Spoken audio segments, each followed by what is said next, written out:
Let's go ahead and get started.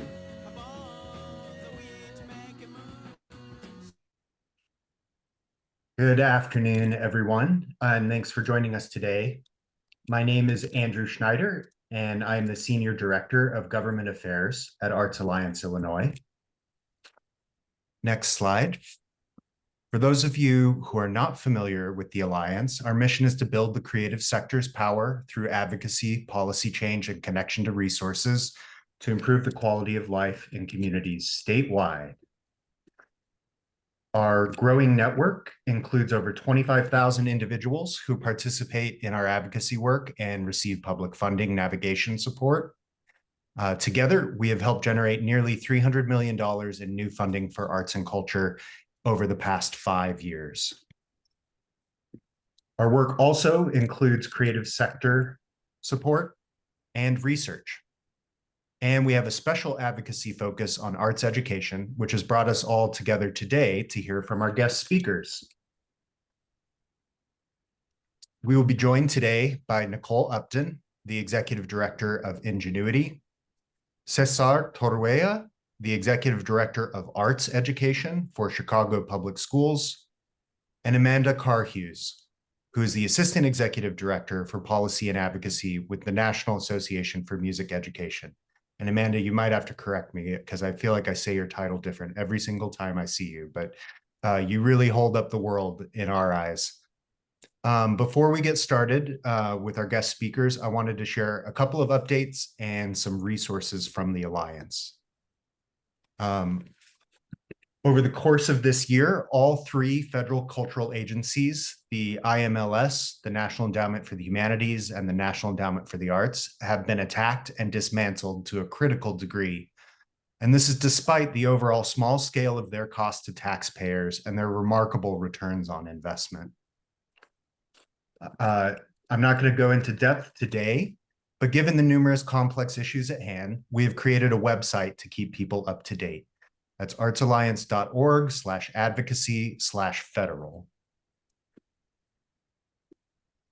On this website, you will find Arts Alliance Illinois advocacy toolkits that address all 3 federal cultural agencies, and we encourage folks to advocate on behalf of all 3 agencies simultaneously. You'll also find links to national campaigns aimed at each individual agency, from Americans for the Arts, the Performing Arts Alliance, the National Humanities Alliance, the American Alliance of Museums, and American Library Association. You'll also find resources for affected grantees. If you or someone you know has had a federal grant rescinded, our help desk would love to hear from you. In addition to these federal resources, I would like to ask you all to join the over 150 advocates in Illinois who have already taken action this last month to support arts education across Illinois. For background here, in 2020, Illinois took a bold step forward by adding a fine arts indicator to the Illinois School Report Card, affirming what educators, researchers, and communities have known for decades, which is that arts education is essential and not extracurricular. However, now, as the Illinois State Board of Education, or as we call it, ISB for short, as they move to redesign the state school accountability system, that progress hangs in the balance. ISB just finished a round of public listening sessions, but you can still contact them directly by email and urge them not to unravel the years of work that have been accomplished towards educational equity, access, and student-centered learning.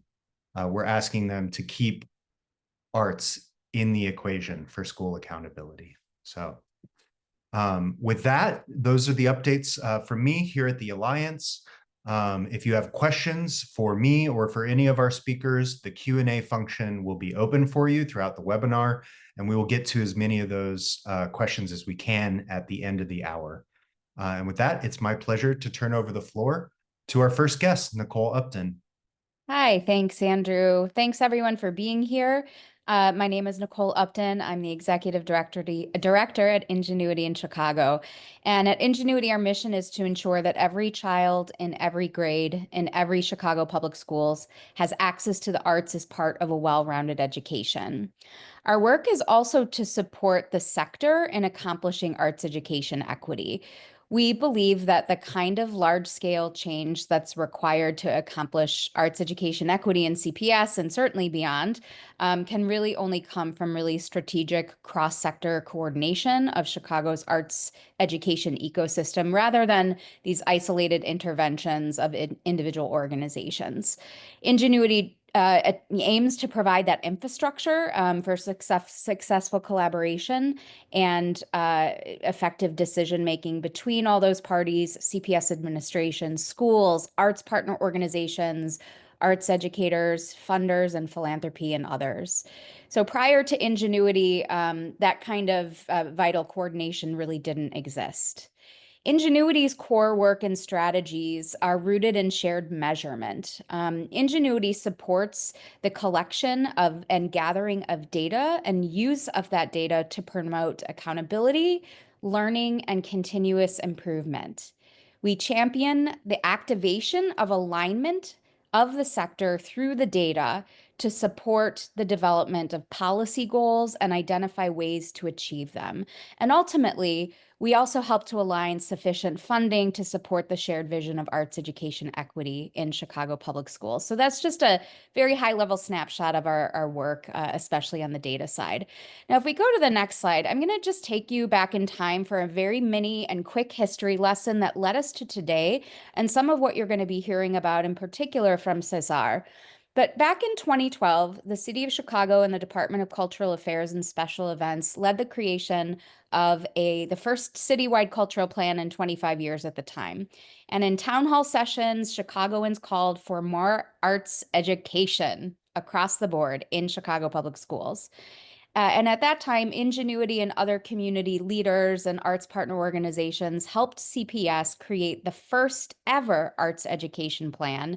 And the Chicago Board of Education declared that the arts were a core subject area in Chicago public schools alongside the more traditional academic areas.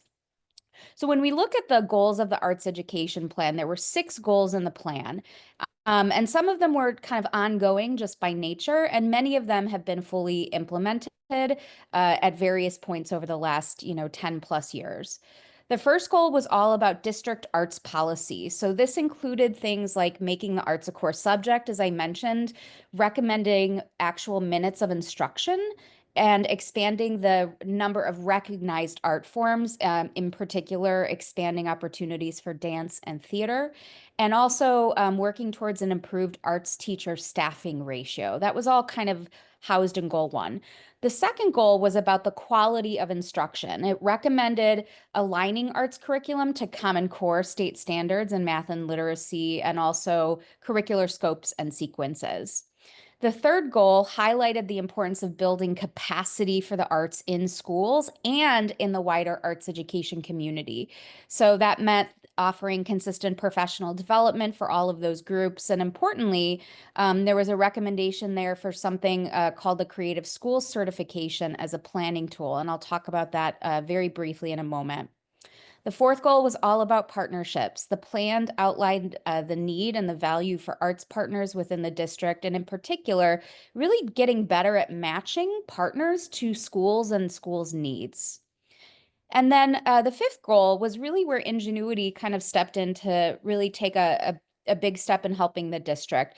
Part of what was in goal 5 was about requiring a system that would begin to track arts level data at the school, starting to measure what was happening where, how much, what was just kind of basic access data, and really integrating that data into a public facing school report card and public facing materials that were available to all stakeholders. And the last goal was really defined to support the entire plan.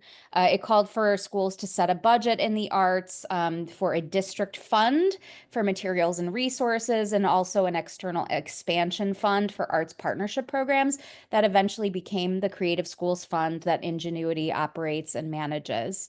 So just kind of a snapshot to say we are not starting from zero when we are doing arts education work in Chicago. And the amazing thing is now from the 2012 plan, we have all of this data that actually supports our understanding of growth and progress in all of these areas. Now, to go on, a key outcome, as I said, of that first arts education plan was something called the Creative Schools Certification. The survey, we like to call it the CSC because we love acronyms for everything in Chicago. It's an annual survey that collects information about a school's arts programs and arts offerings. And essentially, we're looking at two key domains. We're looking at access and we're looking at quality. And access is measuring the stuff that you just need to get arts education done during the school day. That means a teacher, that means kids have minutes of instruction, that means all the different grade levels have access. And at the high school level, it means that you have access to multiple disciplines and multiple levels of the coursework. The quality metrics are a little less resource dependent than the access metrics, but help us to understand what are the conditions for quality at the school level. For example, are they using arts learning standards? You'd be surprised, perhaps, how much opportunity and growth there still is in that particular area. Things like are the arts included in school governance? For example, is a teacher included in an ILT or an LSC? We know those are really huge seats of power within schools. We look at school budgets. We map the arts partnerships and further what kinds of arts partnerships are happening. We look at access to professional learning, specifically in the arts, family and community engagement, and the instructional approach. So taken together, how schools score on each of those metrics rolls up into an overall creative school certification rating of excelling, strong, developing, emerging, or incomplete data. And it's important to note that meeting the standard that was set forth back in the 2012 plan equates to excelling on the certification. It's a little bit misleading. Excelling almost, you almost think schools are going like above and beyond, but excelling actually means that they were meeting that standard. Okay, so a little bit of history and background. So what has been the impact of that? It's been some time. We've been doing this for a while. What measurable impact have we actually seen since starting this work back in that 2012-2013 school year? Well, the simplest, highest measure of progress can be seen here. When we look at the number of excelling schools in the 2012 and 2013 school year, and we look at last year, which is the most recent set of data that we have available. It's remarkable, isn't it? The result of 10 plus years of our collective advocacy and data collection, the district has really been able to expand opportunities for students in the arts. Now, for context, CPS has 300 and if you just go back one, please. CPS currently has 300 or 634 schools, including contract, charter schools, and options. So even though this growth is unprecedented, it still means that only about 40% of schools are considered excelling in the arts. So 96 these dots do, however, represent 96,000 more students having access to the arts compared to when we started. And we now have over 99% of the school district providing their data to us annually, which is, again, kind of incredible to have 99% of CPS schools doing anything in the same way. So we take that as a real win and a real kind of solid structure and foundation that we are building from. Okay, if we pop forward, some other kind of data to share from the last State of the Arts report that we just put out a couple of months ago. State of the Arts report is our comprehensive landscape analysis. We push this out every year. It essentially identifies the key trends and the opportunities in the sector, while also helping all the stakeholders understand how arts education is evolving in CPS. It is a moment in time snapshot of the most recent school year and is that kind of year over year analysis of progress and the opportunities that still lay ahead. As you can see here, there are 4 key themes that were emerging from our latest data set. Again, there's been real growth and progress, especially since the COVID-19 pandemic, where we saw pretty significant dips in access to arts education. But there's also a strong call for advocacy to all stakeholders to ensure that students have access to high quality arts education. Many of you are arts organizations who provide services to schools and to partners. Around 400 arts education partners have worked with CPS schools, and there have been underlying shifts in program delivery and reach. So how those programs happen, where they are going has evolved. And also prior to the pandemic, our arts organization number was actually closer to 600. So that in and of itself is a big difference. And then finally, we see persistent gaps and areas that highlight the opportunities to continue to develop new strategies to address what we are seeing. Another way of seeing this in a different kind of metric, what you are seeing here is our overall ratings of the last 5 school years. The bar farthest on the right is the latest set of data. The bar farthest on the left is really that first pandemic year where schools shut down in about March. As you see that kind of dip in the 2021 school year from COVID, understandably, things went down, but they've kind of clawed their way back since then. And we see, again, close to 40% of schools are meeting that target, and 36% are pretty darn close as well. And so a lot of our work is how do we figure out what's in that 36%? Is it one metric that is holding a school from being in that excelling category? Is it the minutes? Is it the actual kind of a teacher piece of this? Most often it's not the teacher anymore. CPS has made pretty significant investments in arts teachers that are centrally funded.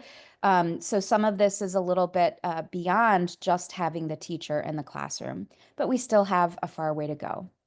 So that's my setup to introduce my friend and colleague, César, who will tell you about the new arts education plan and really how so much of this data, so much of the history and the work that we've done, while incredible and so much progress, how there's so much more to do, and how that arts education plan is aiming to address those continued needs. César?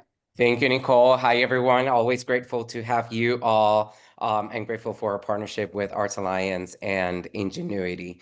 To us, it's really important to respond to the data that we collect. And Chicago Public Schools is proud to introduce the new Arts Education Plan 2.0, Cultivating Creativity. This is a bold and forward-looking 5-year vision that recommits to what is possible for arts education in every school, for every student, across every neighborhood. This plan, as Nicole mentioned, is building on the progress made of the CPS first adopted arts education plan in 2012, but this new iteration marks a pivotal evolution from expanding access alone to intentionally to an urgent commitment to both access and quality. Over the past decade, CPS has become a national model in broadening student access to the arts, and today more students are enrolled in schools with certified educators, instruction in multiple art forms, and enriching partnerships with cultural institutions more than ever before.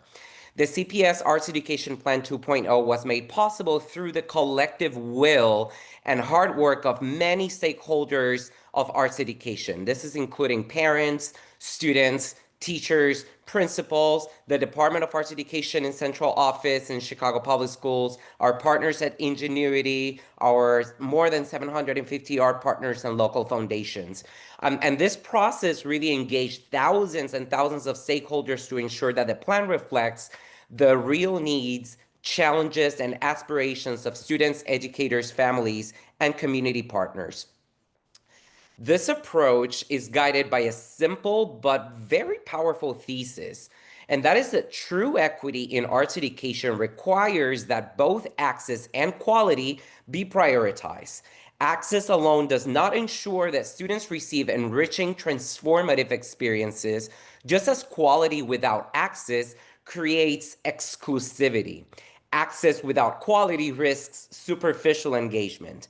So by advancing both, we ensure that arts education becomes a vehicle for self-expression, academic achievement, and social-emotional development, empowering students really to thrive as artists, as critical thinkers, and leaders in their communities and beyond.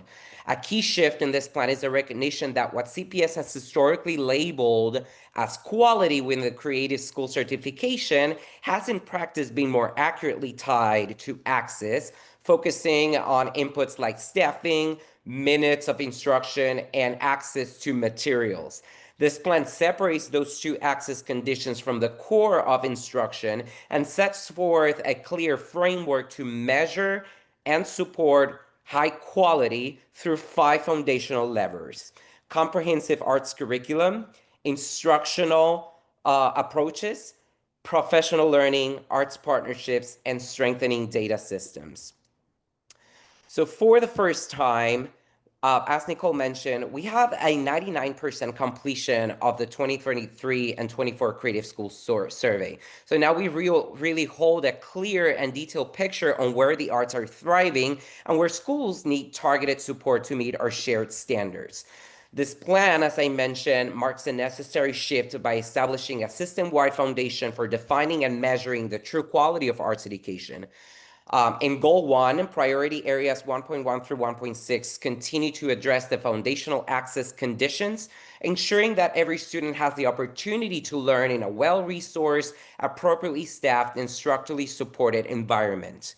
In Goal 2, we're ensuring that all students receive high-quality arts education. So priority areas 2.1 through 3.5 establishes a new infrastructure for quality that is focused on what and how students learn and how the district will support, measure, and evaluate that learning.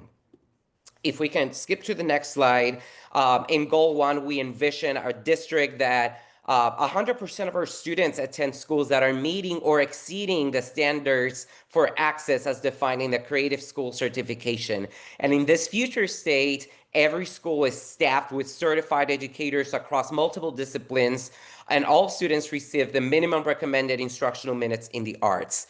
Course offerings are broad, inclusive, and developmentally appropriate from pre-K through 12th grade. Schools are equipped with the necessary resources, facilities, and support structures to deliver robust arts programming, and strong partnership with cultural institutions further enrich student learning experiences.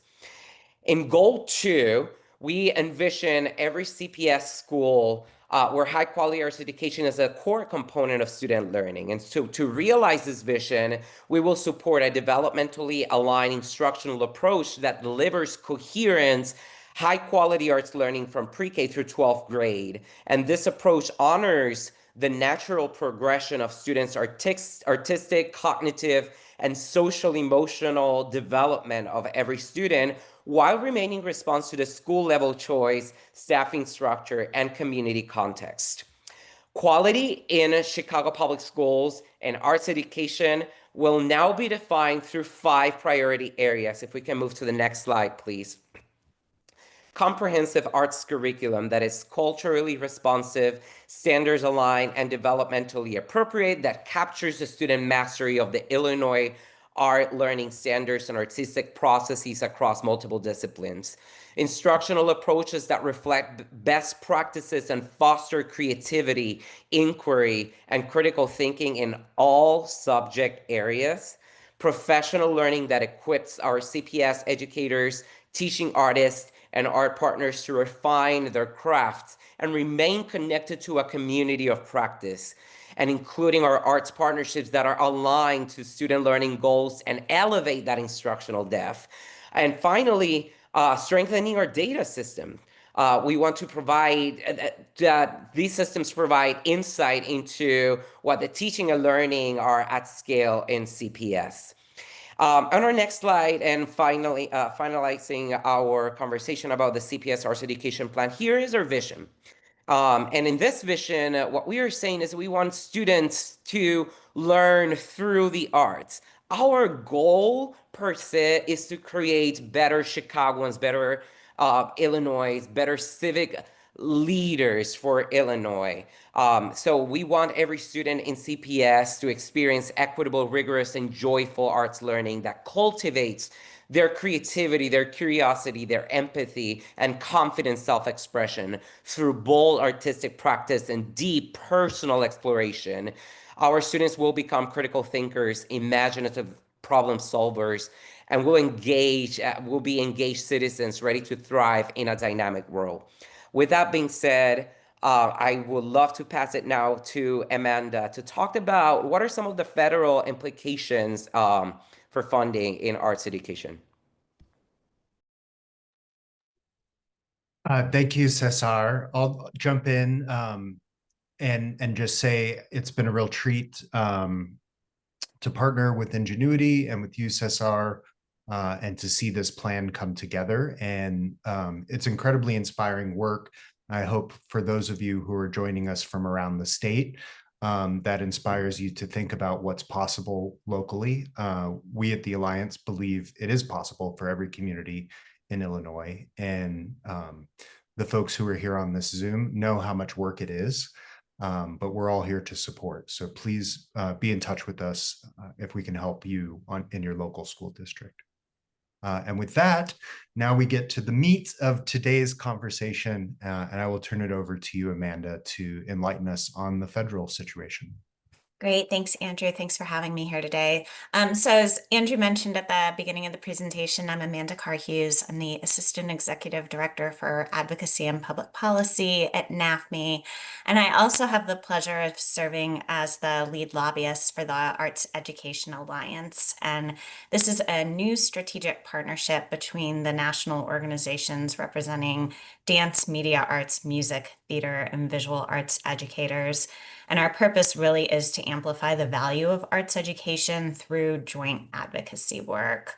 We actually announced the Alliance 1 year ago today, and since that time, we've really been educating our members about federal policy issues.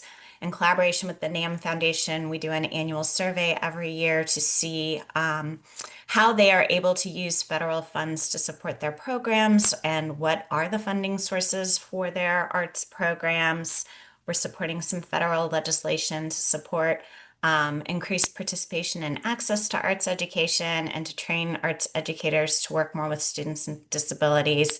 And then looking ahead, we really want to support our state affiliates with their advocacy work, knowing how much is happening at the state level now, and to help them be building coalitions similar to ours at the national level to impact state level policies. So I'm here really to talk about what is happening in DC, and there really has been a flurry of activity since President Trump took office on January 20th, and a lot of it is going to have major impacts on K-12 education. One of his first actions was signing an executive order on ending radical and wasteful government DEI programs. And since that time, the Department of Ed has removed over 200 web pages from its website that housed DEI resources, and they've also canceled a number of research and teacher prep grants that they felt had a DEI bias to them. The Department of Ed has also launched an NDEI portal where parents, students, teachers, even community members can submit reports of discrimination based on race or sex in publicly funded K-12 schools. And in April, the department sent a Dear Colleague letter to all states and district leaders asking them to confirm the elimination of DEI practices that they feel are in violation of federal law or risk losing their Title I funding, which of course is intended for our schools serving our most at-risk students. So there have been a number of lawsuits filed blocking enforcement of all of these executive orders, memos, and letters. They're all in various levels of consideration and appeal. And you can return to that previous slide, actually, sorry. So how is it going to impact arts educators?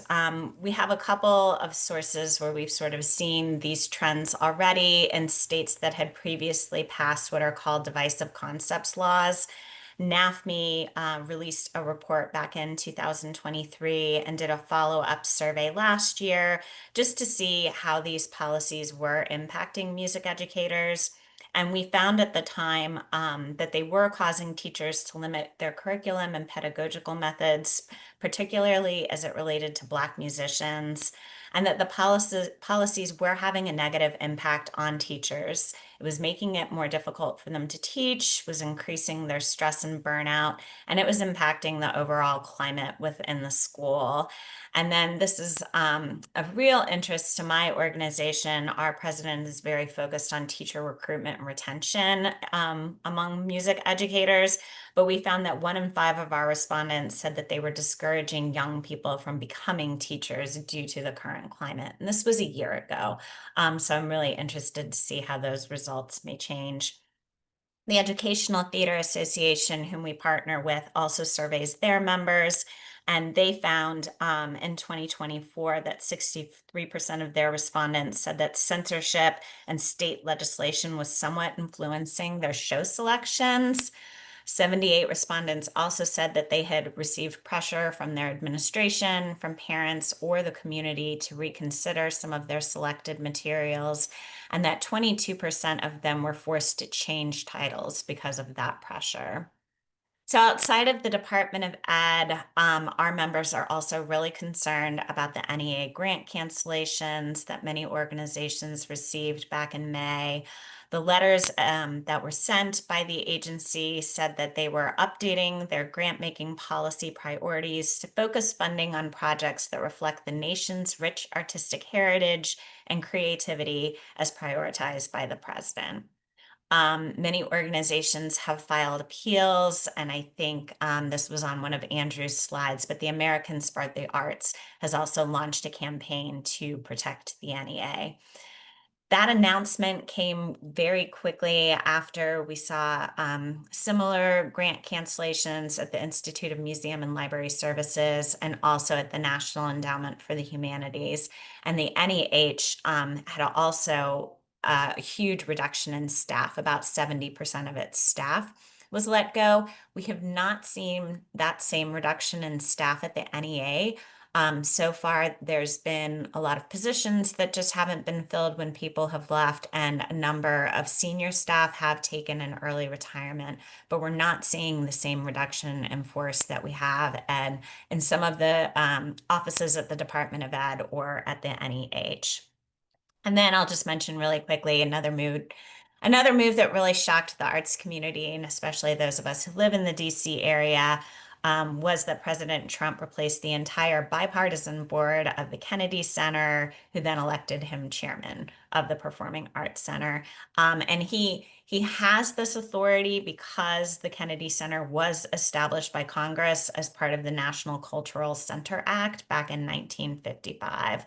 But since then, we've seen a lot of high-profile artists canceling their engagements or leaving their advisory positions. You can go on to the next slide. So the Department of Education, I know, is a really big question for folks. We've heard since President Trump was elected that it was his intention to close the agency. And on March 20th, he did sign a long-awaited executive order that seeks to dismantle the Department of Ed. It actually directed Secretary McMahon to take all necessary steps to facilitate the closure of the Department of Education and return authority over education to states and local communities. The next day, he announced his plans to shift the federal programs that support students with disabilities and school meals to the Department of Health and Human Services, and that student loan programs would shift to the Small Business Administration. But he didn't really specify when those transitions would take place or what would happen with the federal employees who are currently working on those programs. And I should mention that at this time, no functions or funding have actually been transferred from the Department of Education. Again, we have a number of lawsuits have been filed blocking that dismantling. We've also had some bills introduced to protect the Department of Ed, including one by Congresswoman Jahana Hayes, who's a former National Teacher of the Year. We have seen, though, on the other hand, some bills to make happen what the president seems to want with the Department of Ed. So Senator Mike Rounds from South Dakota introduced a bill called the Returning Education to Our States Act. And in that bill, all K-12 education programs would be consolidated into a block grant. And similar to sort of what we've talked about already, funding for IDEA would be transferred to the Department of Health and Human Services. But in this proposal, student loan programs would be administered by the Treasury Department. So we have seen a mass reduction in force at the Department of Ed, especially in the Office of Civil Rights, and the Institution for Education Sciences have been hit especially hard with some of those reductions in force. And we're sort of waiting anxiously to see how the administration is going to distribute funds for FY 2025 that were just passed in March. Those funding, all of the title funds, are supposed to go out to schools on July 1, and we've yet to see an actual plan for the administration on when or how exactly that's going to happen. But at this point in time, it is still Congress's responsibility and authority to determine whether the Department of Education stays or goes. And right now, it is still standing strong, and a number of offices are still well staffed and doing the work that needs to be done. So that's the administration. Turning to Congress, we are now in the middle of the appropriations cycle. This shows what the timeline is right now. It's very much delayed. It's sort of typical for a president to delay the release of their budget proposal in the year following the election. Typically, they would put it out right after the State of the Union in early February. But this year, we had what was known as a skinny budget, was released on May 2nd. It did include some top line numbers for the president's priorities, but it doesn't provide a lot of detail about most programs. And I'll talk a little bit more about some of the programs that really do impact and have value to arts educators in just a moment. But Congress is still going through the appropriations process like this is a normal year, even though we still haven't seen the full budget proposal yet. So they have begun holding their hearings. A number of cabinet members have appeared before the House and Senate Appropriations committees, including Secretary McMahon. She was at the House last week. I think she has 2 hearings actually next week where she's going to appear before the Senate Appropriations Committee, and then I think the House Education and Workforce Committee as well. Once those hearings are completed, the House and Senate committees draft their bills, and then they're approved in what they call a markup session. They literally mark up the bill before they approve it. And so we anticipate those taking place still in June and July. In fact, the House Appropriations Committee has announced the dates for the Labor, HHS, and Education Appropriations bill. It's usually one of the last ones they consider. It's typically more controversial than some of the other bills. And so they've announced the dates for late July for those markups to take place. And all bills must be passed by October 1st, which is when the new fiscal year starts. I've been doing this work for more than 25 years, and that has not happened in my time working in education policy. And so if they're not able to complete all the bills by October 1st, they pass what is known as a continuing resolution that will keep federal programs operating while they continue to negotiate. And if that doesn't happen, we will have a government shutdown. And sometimes it can be a partial government shutdown, depending on if they've passed any of the bills and they have been enacted into law or not. So you can go to the next slide. So just going back to the president's skinny budget, and again, this is just a proposal that he has released. It is Congress's responsibility now to pass these appropriations bills, and then the president does ultimately sign them into law at the end of the process. But the proposal reduces non-defense discretionary spending, and this is education, but also health, labor, housing, all the programs that are considered domestic spending. It reduces that spending by $163 billion, which is a 22.6% decrease. And that includes a $12 billion reduction for the Department of Education, and that's 15.3%.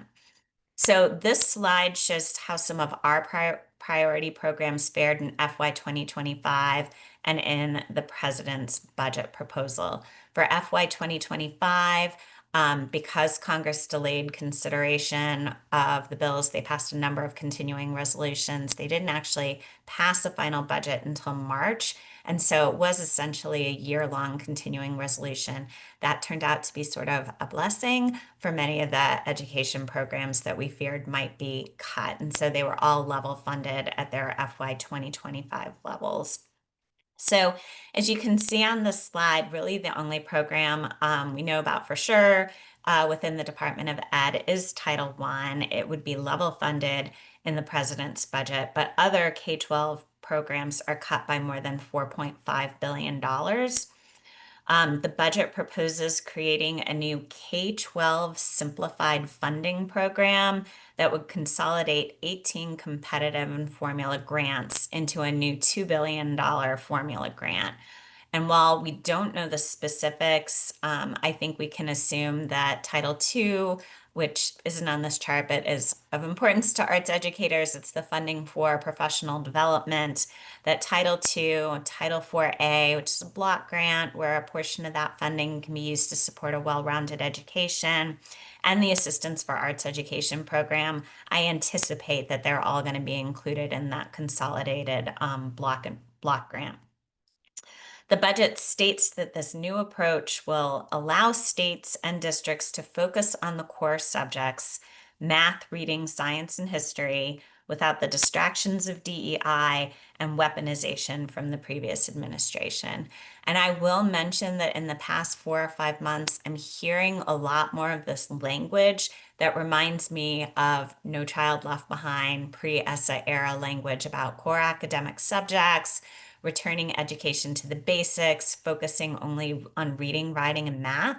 And we're hearing it coming from the federal level, but often what starts at the federal level trickles down to the states as well. And so it's something that we're definitely keeping an eye on with some of our state affiliates as they're tracking state level legislation. And then just mentioning really quickly that similar to his first administration, President Trump did propose eliminating all funding for the NEA in FY 2026. So something again for us to keep an eye on. So I want to mention really quickly before going on to this federal funding campaign, the other budget bill that is being considered, and I didn't have a slide on it specifically, but we had thought that a full-blown budget proposal for FY 2026 was going to be released today. It's been the rumor all week. And then Politico reported yesterday that there's going to be no budget until Congress completes reconciliation. So this is the process that allows for bills to pass by a simple majority in the Senate instead of a 60-vote threshold. And the president has been calling for what he's referring to as one big, beautiful bill that would include immigration and border enforcement, extend the tax cuts from 2017, look at some of the energy spending, and raise the debt ceiling. So the House did actually pass what is known as the One Big Beautiful Bill Act last week. There was a lot of internal negotiations within the Republican Party in the House to get that vote to actually make it across the finish line, but it was 215 to 214. So now that bill must go to the Senate, and the Senate is likely to offer amendments, have what is known as a vote-a-rama, and many of the provisions within the bill, the House bill, are not going to meet the parliamentarians' very strict requirements for what can and cannot be included in a budget reconciliation bill. And so we do expect the Senate bill to look slightly different, which means the House would have to pass it again before before it can go to the president. And the Senate has said they are going to pass the bill by the end of June. We just don't know how long this process will take. So it's really interesting that they're going to be considering their appropriations for FY 2026 at the same time that they're debating the budget reconciliation bill, and that the president himself seems to be putting a lot of this process on hold. So now you can return to that next slide. It just means that our advocates have plenty of time to be contacting their members of Congress and be talking about some of these programs, and why they feel it's important for there to be arts education in the classroom. So we have this virtual campaign going. It's NAfME led, but it's on behalf of the entire Arts Education Alliance. And this QR code will take you to our Grassroots Action Center, where you can send a personalized message to your members of Congress, urging them to oppose the president's budget proposal and to prioritize arts education funding. And these are the 5 programs that we have prioritized in that message. I mentioned as well that we are going to have nearly 300 music educators and collegiate students on Capitol Hill on June 11th as part of the annual NAfME Hill Day. So we are going to be making sure that Congress is hearing from arts educators and that their voices are heard. So with that, I think we have a few minutes. I'm happy to answer some questions. Maybe Nicole and César would like to as well. Thank you. Really appreciate you coming to share the news, and we will be following the budget right along with you here over the next month as we see what Congress is going to do, and what the administration is going to do for that matter. We did have a number of questions, I think, for our Chicago-based team. And as I'm vamping here, it looks like we've had one more roll in. Saw the Kennedy Center premiering a film about divine intervention and the founding of the country. Do we foresee a lot of similar approaches to looking at our history in schools surrounding America 250? Anyone want to tackle this one?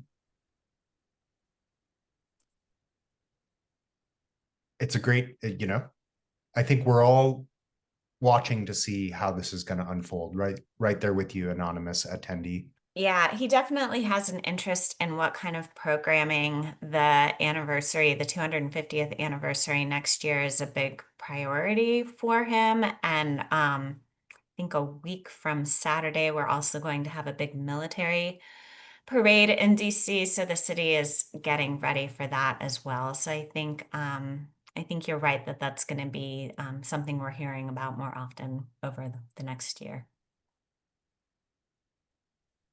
Another question here from anonymous. Has our governor made any statements about supporting arts education in Illinois?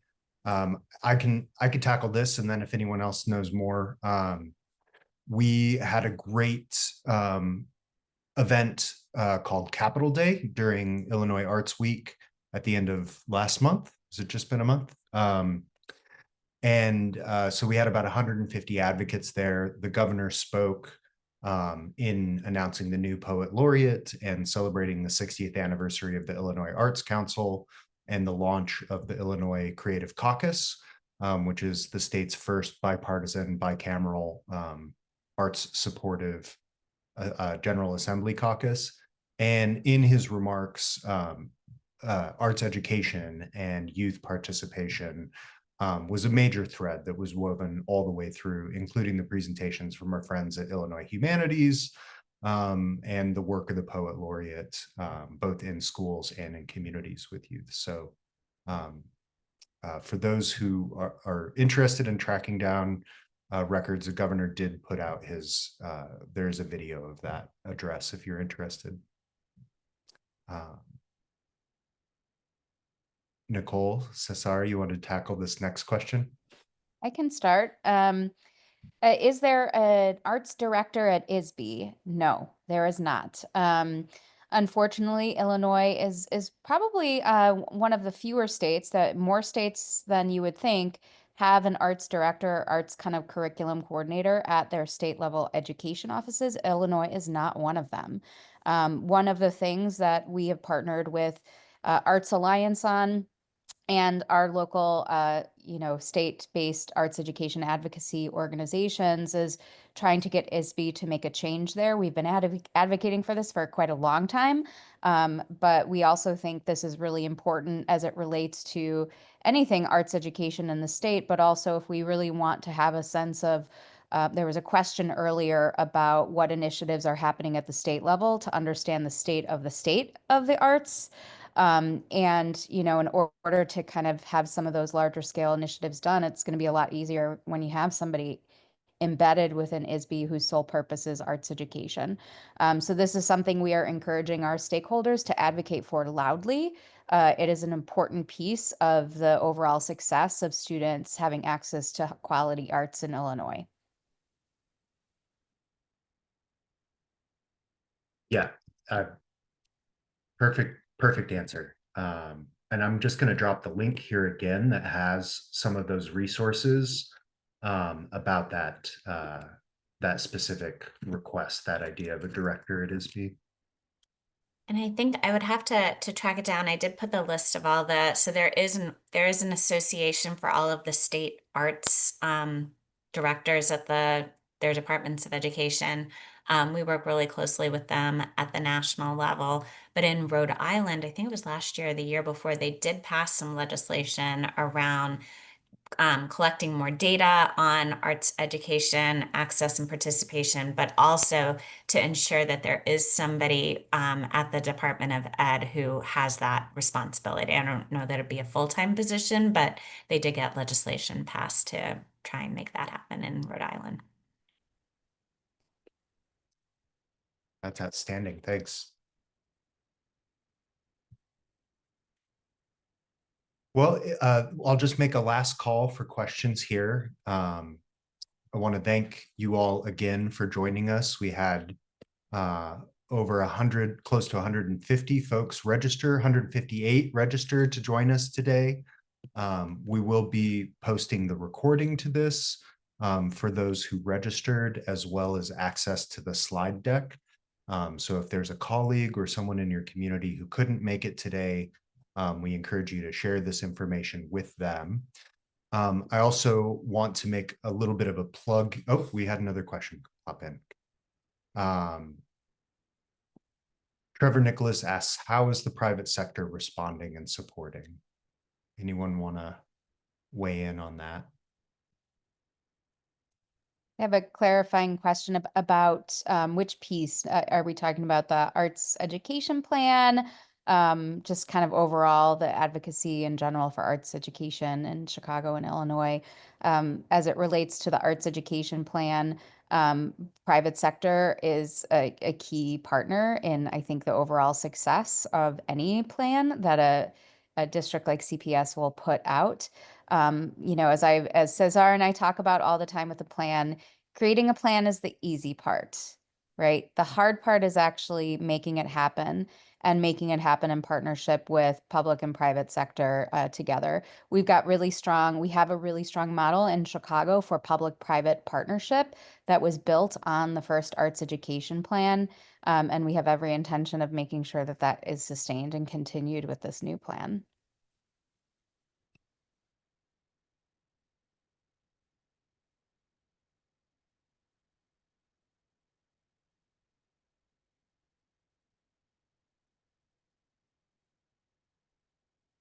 Yeah, so Trevor, thanks for the clarification.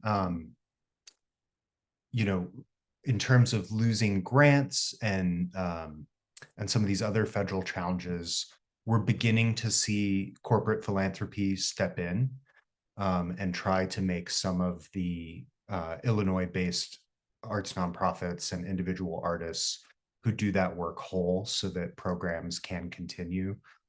Some of those do include arts education programs, maybe at a small theater or maybe at a large museum. And we have daily conversations with philanthropists who are coming to us asking how they can help. It's really crucial that folks who are impacted go to our federal rapid response webpage, find the survey there, let us know what kind of help would be useful to you so that we can relay that in an efficient way to the field of funders out there. This looks like a question for you, Amanda. Yeah, I replied in the chat that I know that C-Day has received some grant funding from the NEA, but I'm not sure about their other funding sources.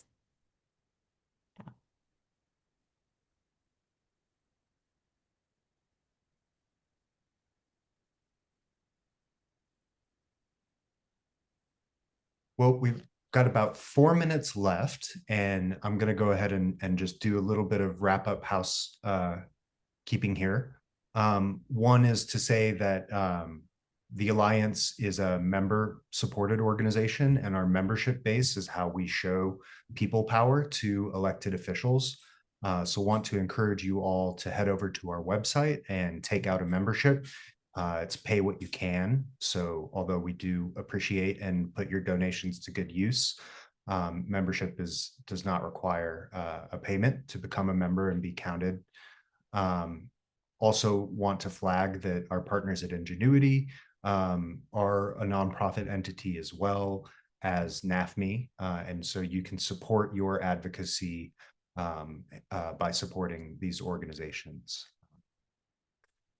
And with that, I'm not seeing any other questions. I want to thank our Arts Alliance team. There are 16 of us working all the time to make sure that arts education, creative workers are supported here in Illinois. We can't do it without the big field of support, without partners and colleagues like those on today's Zoom. And I want to especially shout out our membership manager, Mame, for being with us today, running tech and keeping us moving in good fashion. And want to thank my colleague, our Director of Community Organizing, Bindu Parori, for being on with us as well today, making sure the slides and everything ran smoothly. As always, you can find us at artsalliance.org. Appreciate your time joining us today. Thanks again, everyone. Thank you.